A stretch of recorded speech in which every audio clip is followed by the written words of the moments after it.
I've always loved outdoors. I've been a sportsman all my life. I enjoyed hunting and fishing and stuff. But to have the opportunity to help reintroduce an animal back to Virginia that was here, many years ago, to be involved with bringing it back that we could share with folks here locally and folks that would travel here to get to see elk is just, I think it's probably one of the greatest things that I've ever been able to do or probably ever will be able to do in my lifetime. Grew up in the county, native of the county, so when I was young, we were lucky to see a squirrel running around the woods, so the idea of having a potential 1,000-pound animal running around that we could potentially see just got us all excited about what we had heard historically had been around in Buchanan County in the area for years. So really excited about having the potential of having that kind of animal in your backyard.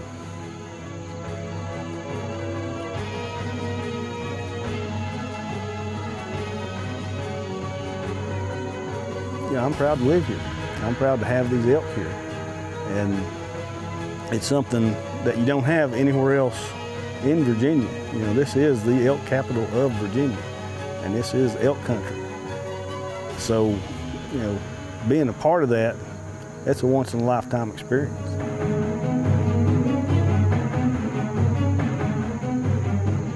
It was a super unique project to be able to be involved with the restoration of a native species. In Buchanan County, we were still restoring white-tailed deer as late as 1997. So people that grew up in Buchanan County may not have even seen a white-tailed deer until very recently. And now the restoration of elk makes it even more outstanding. These are native species that belong in this area and have an ecological role in the area. And I'm just honored to be a part of it. I'm honored to be able to say that I was working on this project, and I hope that my children and my grandchildren really get to take advantage of being able to see these wild critters walk around. Every trip is just a real joy and a new adventure. You never know exactly what you're going to see, but it's awfully rewarding to bring someone who has never seen an elk before and to be able to show them elk in the state of Virginia, usually just a few hours from where they live. Just an awfully rewarding experience.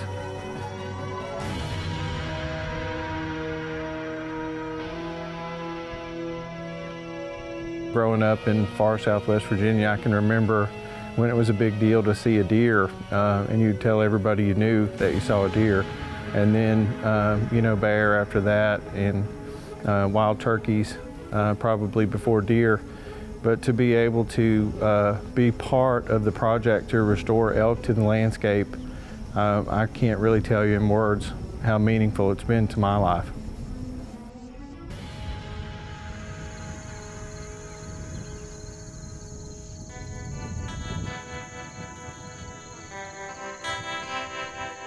Well, the first settler in Buchanan County, by legend and lore, says killed a bull elk at the mouth of the creek. And you look at all we've got hollers all over the area. We've got Upper Elk Creek and Lower Elk Creek and Elk Run and Bull Creek. Elk was a part of life for the guys that first came in this area. And that was missing for a long time. They disappeared.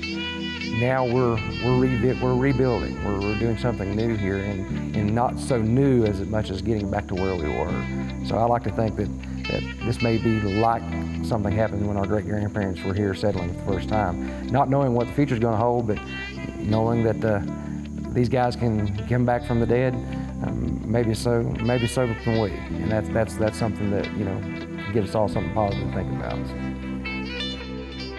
The elk are the draw right now. The elk is what's going to get you to come here, because we are Central Appalachia, and I like to think that we're getting back to what we used to be.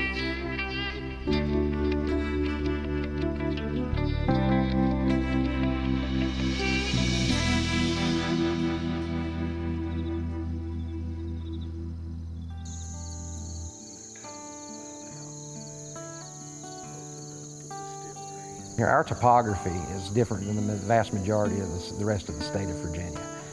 And our topography makes us unique in that And the way that our topography had to be utilized in the past for economic development and all those things has caused us to know that we've had to overcome hurdles, because it's not easy to get from point A to point B when you've got mountains that are just slammed against each other. We don't have wide open valleys. It's kind of like Patty Loveless's song, you know, or when you live in the hollers, the sun sets at 5 o'clock and doesn't come up till 10 in the morning. So that's kind of what we have on top of the mountain when we've got this area that was mined, and that we're up here on top now, and the days are longer, the sky is bigger. We've got so much area that we could utilize for areas we used to go hunting in now that's regrown, that we've got vegetation on. We've got trail accessibility to actually right now around Southern Gap, over close to 200 miles of trail that you can hike, walk, get on an ATV, you can get on a bicycle if you've got the calves to do it. We do have a lot of up and down topography, but those things, those unique things, is what makes it so exciting for our local people. We know what it's like to have to climb a mountain both ways to go to school. So when you got this kind of area, again, that's what makes us proud of what we have to showcase to flatlanders and from people that may not have experienced this kind of land.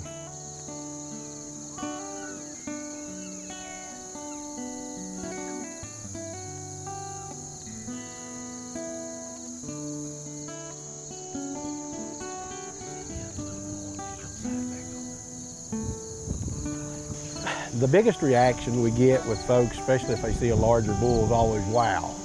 You know, because I think even folks have seen elk on TV or got to maybe see them at a long distance traveling or something. When they actually get to see an elk up close and personal, it really gives them opportunity to realize the size of the animal. And then, you know, with, of course, the larger antlers and stuff, they're pretty impressive.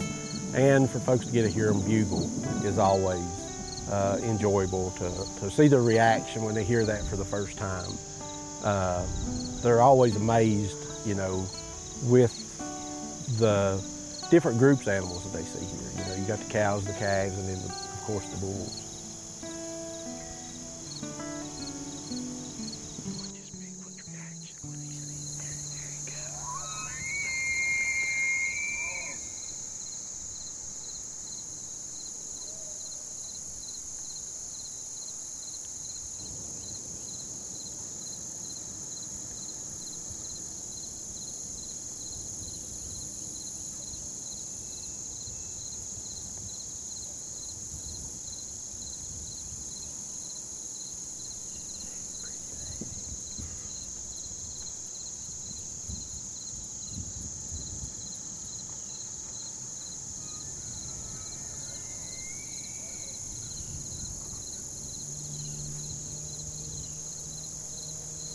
For most of the year, the elk are pretty predictable.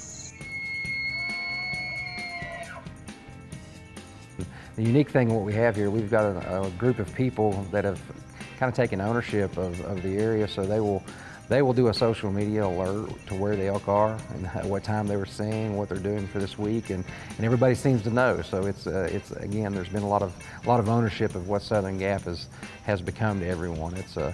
I like to say that it's kind of like Virginia's backyard. It's our playground, and we've got, you know, what we got here is something for everybody that's within a few hours drive can find out this afternoon that the elk are in the food plots, and they're bugling, or there's some elk fighting down here, and all of a sudden there'll be 150 people up here watching out over the hill, watching the elk fight. So you didn't see big game animals like deer or bear or turkey. A lot of the species that we see every day now, it was a big event if you saw those when I was growing up. You know, it's a lot different than what it was when I was a kid growing up here. We was lucky to see a squirrel. I mean, that's just the way it was. We always had to leave here to go hunting. We'd always go to Giles County or Bath County or somewhere way out of here to be able to see any wildlife. And it gives you a really good feeling to know that now you have this right in your own back door. There's a great deal of habitat here available. The restoration of mined land creates an open early successional habitat that the elk thrive in. And because of the quality of the habitat, the elk that we have here are not roaming very far. Very, very different from what we see in western species of elk. The ability to have somebody take their mind off of whatever the problems are and watch elk for a little while and just enjoy the outdoors and nature and see something that they've never seen before. I recently took one gentleman, he's been a local resident here all of his life, and he's probably in his early 90s and had never seen an elk ever, you know, with his own eyes. I mean, he's seen them on TV and that sort of thing. We was able to get him within 50 yards of one of the biggest bulls on this property here not too long ago. And he was exceptionally overwhelmed. You know, he said it was a once-in-a-lifetime experience for him, and it just tickled me to death to be able to help provide that for him. They are wild. There's nothing here that's fenced or any high fence in the area that keeps them here. So they're real, you know, free to roam anywhere they go, but they choose to stay here, I think, due to the quality of habitat that's provided from volunteer work here. So, you know, I don't know of anywhere else around close to us that you could go at pretty much any time of the year and see elk. This is one place that you know, it may be late evening, early morning, you may not see them all the time, but if you come here most of the time, you're going to see an elk somewhere or several elk in the habitat that's been done.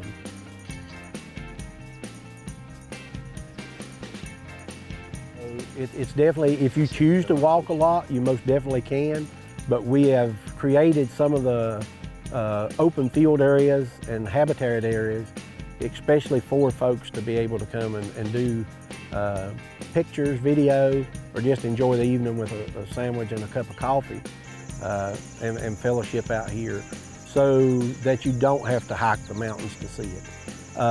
A lot of the elk you see here, they are a little more, I guess, willing to tolerate pictures and stuff because they do see a lot of folks.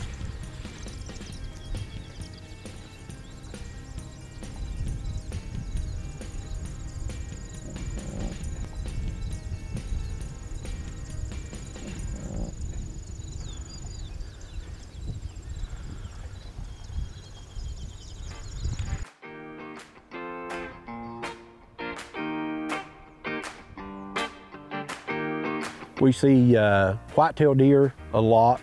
We see the wild turkey, black bear. They'll be out eating the clovers and the grasses in the spring times here, just like the deer and the elk. But also the number of birds and stuff that we see here. Talking with some of the local folks when we first started this project about what we could plant and put in our seed mix that will help the birds as well as the larger species of game, it's pretty amazing. You know, I'm not really one can tell you a lot of the different birds and the names, but the folks that do, we see a lot of them travel here to do birding and get pictures of birds. And I think it offers a lot by having some of the habitat we have here and for birds to be here and stay here and nest here. We watch when we try to do some of the habitat work that we don't interfere with that as well. One of the neatest things about the elk population is that there's all kinds of people interested in coming to look at elk because they're such wonderful animals to view. They may not ever be interested in hunting an elk, but you know, they're very interested in coming to see one and coming to watch them, whether they're grazing or whether they're bugling, you know, during the fall time of the year, or whether they're cows with calves in the summertime. They're just a really, really wonderful opportunity for wildlife viewing.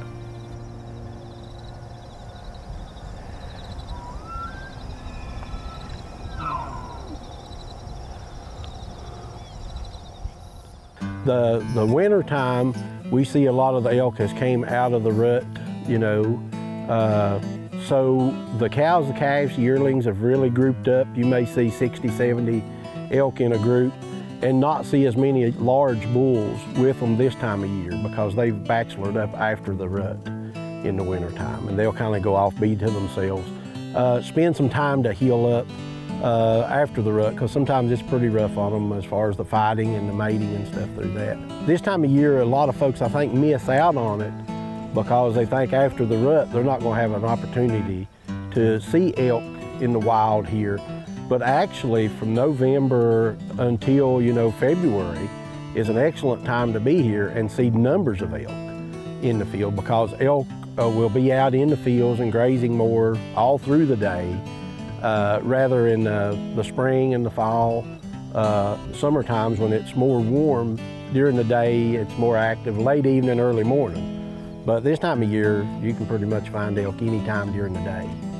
You get to see all the calves that was born in the May, June that's gathered up in the large herds like that, so you can see how your project's really done. You'll have the yearlings from last year still with the cows kind of hanging out, but also see what this year's produced as your calving season's completed. We're definitely unique. We're unique in the state. We're unique in this part of the United States, that we would have a place that you could come spend the night. You can come do recreational activities such as ATV riding or hiking, or just coming out to view wildlife, and have all of that available to you to leave your house to come and do it, or to travel, and spend a few nights here and come and do it. So it's definitely has a unique something to offer everybody around. So we've had people from the urban areas and cities that have come and stayed here. We've had people that live 5 miles away that are fascinated with it. This has become their hangout in the evenings to watch the sunset, to possibly hear elk bugle. So Southern Gap has definitely got something unique to offer everyone.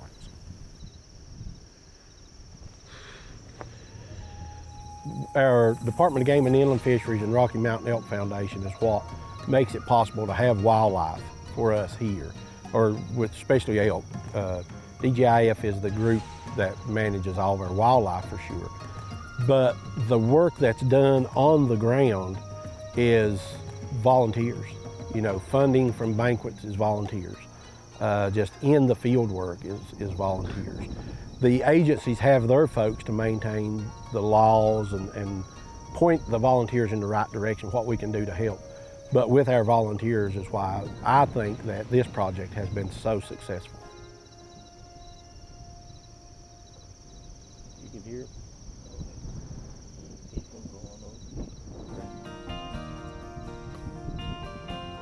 The amazing thing that's happened out here with our public recreational area that we have here with the trail system and the people that are going out and driving to the shelters, the elk have almost grown accustomed to seeing people come and spectate. So they don't feel pressured. There's presently not hunting in this area, so the elk are there. They'll look up at you, and they'll even some people swear they'll even pose for pictures at sometimes. So.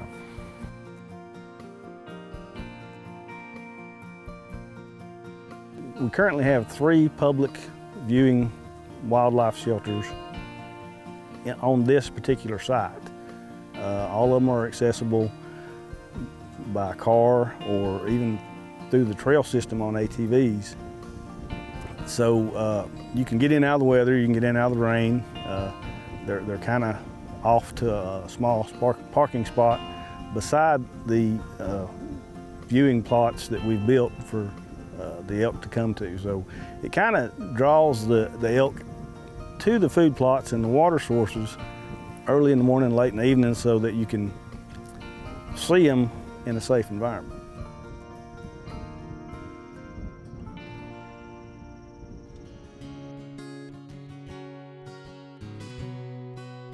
You can drive right up to this location. We've got a little barrier here just to let folks kind of stay behind, but also to kind of rest against if you're taking pictures and things. We've got the viewing shelters. If it's rainy or something, you can sit in them and be in the dry. We get to see a lot of folks utilize those that you'll come out and visit with in an afternoon or talk to that said, before you guys did this, we really didn't have anything to do. You'd be surprised how many retired folks will come up and spend an afternoon sitting up here enjoying the shelters and stuff. So that's always nice to see. We're pretty much at the top of the mountains here at Southern Gap, so the valleys and the view that you have with all the color that it has to offer from, you know, the maples and all the different hardwoods and stuff that's here. And the sunsets. From here, you can set up here at some of the picnic tables or at the visitor center we have here and stuff and see, you know, probably some of the most amazing sunsets you'll ever see.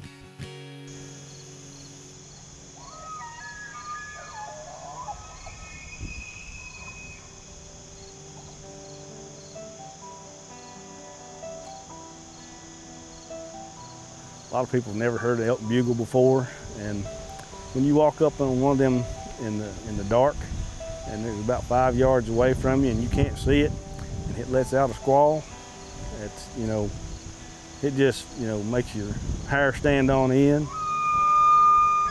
But it still tickles me to death whenever, you know, you have somebody that's never been around an elk, and you ease up that morning in a vehicle in the dark, and you just turn the lights off and sit there and wait until it starts to get daylight. And when the fog starts to burn off, the elk is snuck up behind your vehicle, and he bugles just as loud as he can, and it rattles the windshield.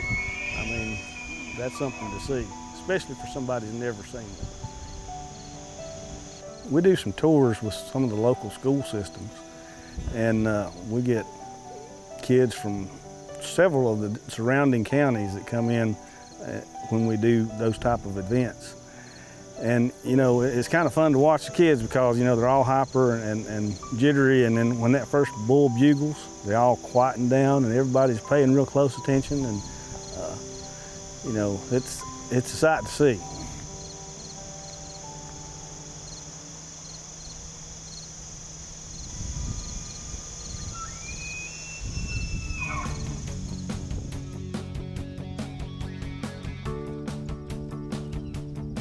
To have the opportunity to bring folks out and share the outdoors with them at any age, from youth to the elderly folks that we get to share time with, and also with folks, you know, that may be battling health issues or something they got going on in their life. But to get them outdoors and give them an opportunity to be outside, see wildlife, and just fellowship sometimes, you know, you can see the passion that you can pass on from yourself to them. To get out here is always amazing.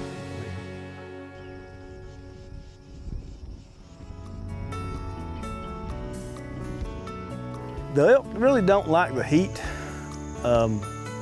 They don't tend to come out in the hot part of the day, especially in the summer. They like a lot of water. You'll see them in the fields during the night and then during the dusk and dawn hours in the middle of the summer. But you really got to get up early to catch them, because once the fog rolls out on tops of these mountains in the mornings, they tend to hit the hollers and find the shady places and the cool places where there's a little stream. So, you know, the summertime is probably the hardest time to see the elk because they don't like being hot. They want to find some shade. They want to find a cool water source somewhere and just bed down during the day, and then they're really active at night. So, you know, it's a prelude to the bugling season in the fall. They're trying to pack on the calories and get ready for the rut. I think a lot of people are interested in seeing particularly the cows with calves, you know, when they get back together in groups and you can see them out. I think it's a very good time for wildlife viewing. These elk are free, they're roaming, they're doing what they want to do, and these calves were born here. So these calves are Buchanan County elk their whole life.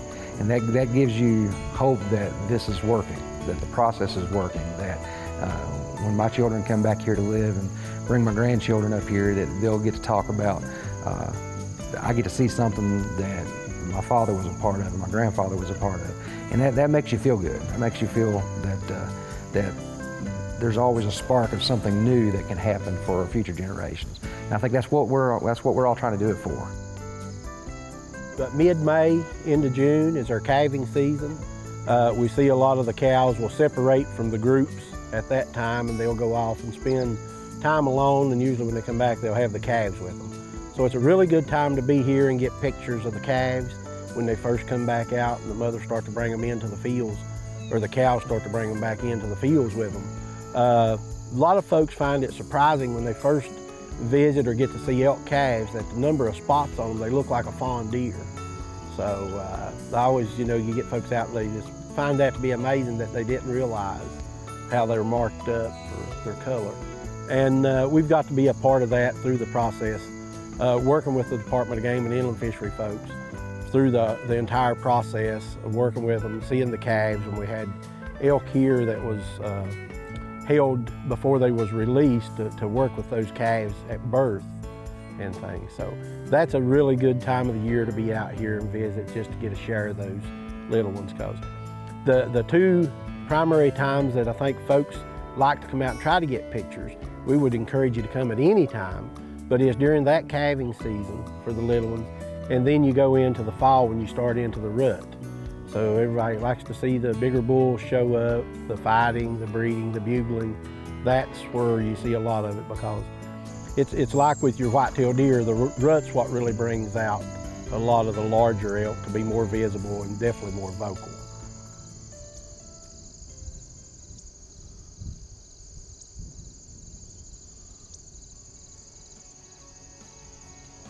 Calving season is probably one of my favorite times to be out here, especially when cows start to bring their calves back to nursery groups and they start to come back into harems. It's really awesome to see how many calves were born and coming back into the herd.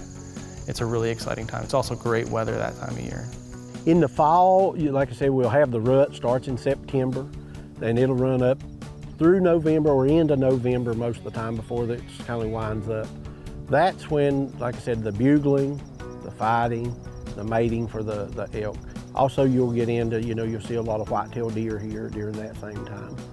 But it's, I don't know, just to visit here and understand what we have here and what we have to offer with wildlife is just really good. It's always good to see them, whether it's summer or winter. But during that fall, it's just a really special time with the fall colors. And the weather's very pleasant, and just to hear the echoes of those bugles here in the mountains is just a really nice experience.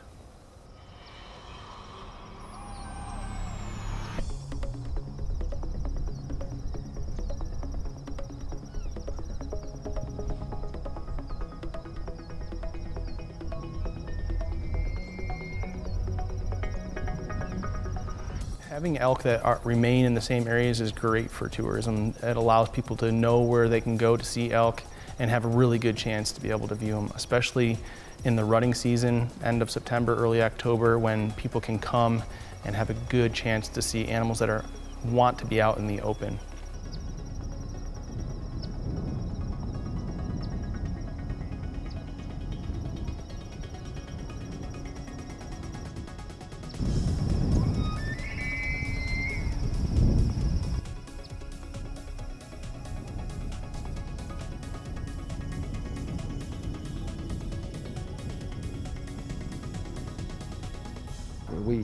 We came up to walk around and do a hike across through here, and it was during rut season, and Paige asked me, she said, what do I do if I come upon an elk? What do we do? And I said, I'm a large object, so you can just stand behind me. And we immediately heard elk bugling underneath the trail, about 20 yards from us.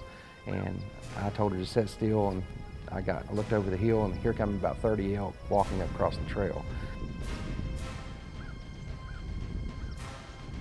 And I had my camera in hand, and I got down on a knee to take pictures, and I was enthralled. And I was just sitting there going, my goodness, look at the size of this bull that's 15 yards from us. And I was taking pictures, and I was talking to my wife, and when I turned around to see what the reaction was on her face, she was 100 yards away in a power walk, walking at about 50 miles an hour. She said, those animals are very large when you get that close to them. And I think that's one of the things that a lot of people don't understand, is that these are large animals, and the size. When you see whitetail and you see a large buck, or you see something like that, your heart races and you get that buck fever. But when you see a 900-pound bull that's 20 yards in front of you, and he's bugling and screaming, and you can feel the reverberations of his bugling through your chest, that goes to a different level. That's a little bit more than buck fever.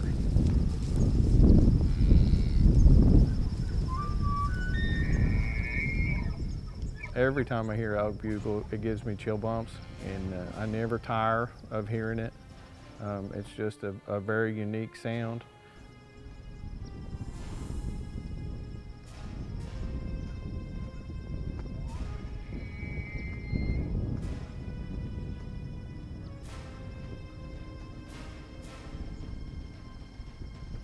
I think that it just gives you a feeling that is not replaceable.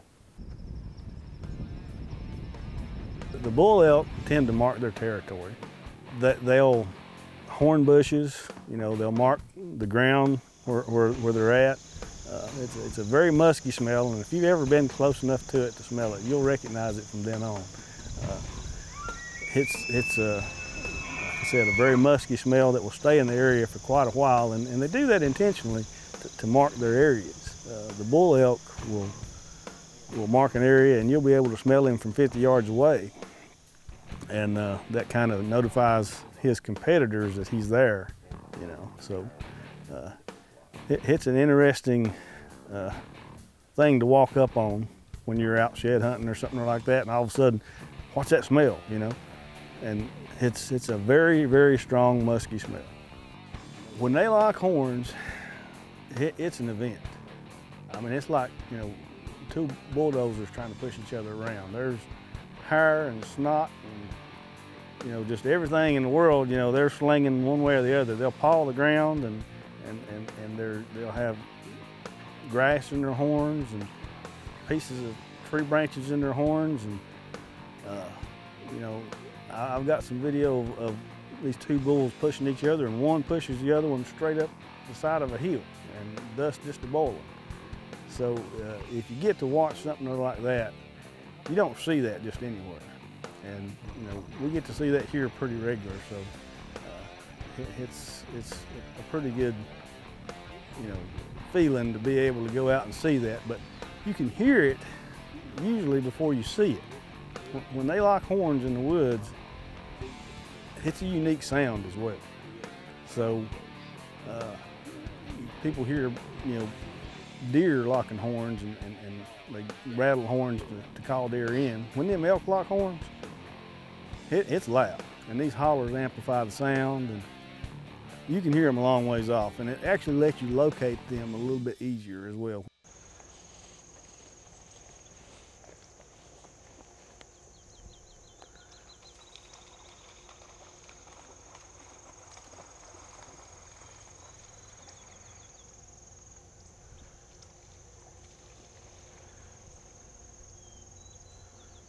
It's always enjoyable to watch and be out and to get a follow this project. You know, we was here actually before the first release, during the release, but each year to watch it grow and see the new calves, how many bulls, how many cows is in that by the next year, and to see it.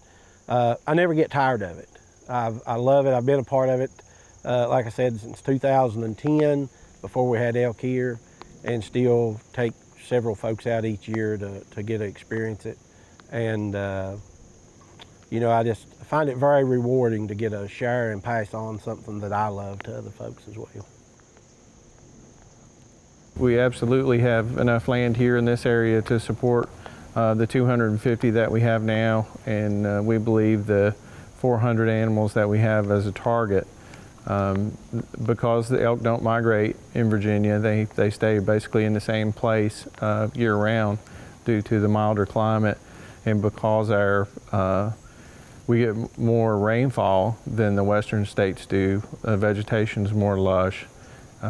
We can support more elk per acre than you could in, say, Montana, Colorado, some of those western states. Excited to see what happens in the future.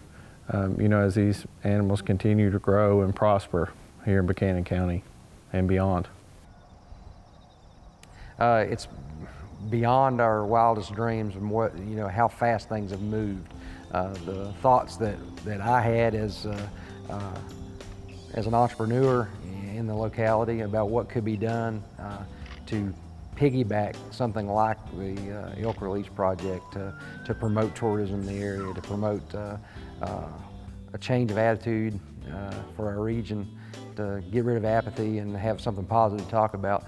There was all kinds of potentials that we knew that could be there, but here, less than a decade later, and seeing what has happened, how far it's reached outside of our locality, and what's happened at Southern Gap has been tremendous.